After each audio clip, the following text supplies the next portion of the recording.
পিতা ও পুত্রের বর্তমান বয়সের অনুপাত 7:2। আচ্ছা, আমি এই অঙ্কটা একটু বড় করে ডিটেলসে করছি,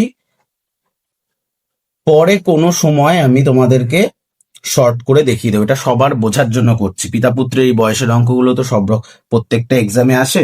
বলছে পিতা ও পুত্রের বর্তমান বয়সের অনুপাত কত? 7:2।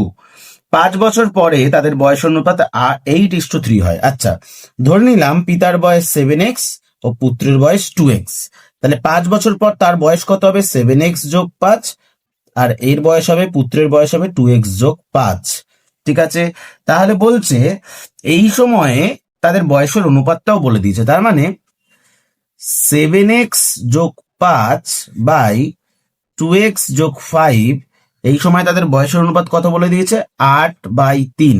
এখান থেকে আমি এক্স এর মান বার করলেই কিন্তু আমার পুরো বয়সটা বেরিয়ে যাচ্ছে।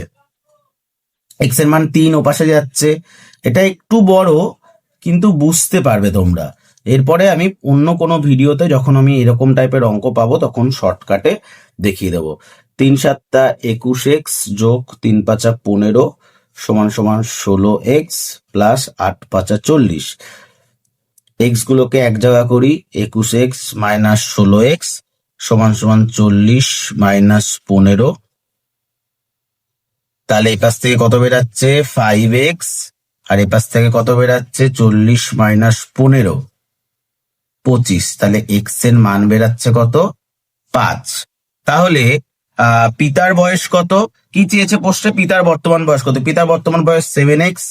তাহলে 7x এর 7 এক্স এর মান বসাই 5, তাহলে কত হচ্ছে? 35। তাহলে অপশন বি সঠিক উত্তর।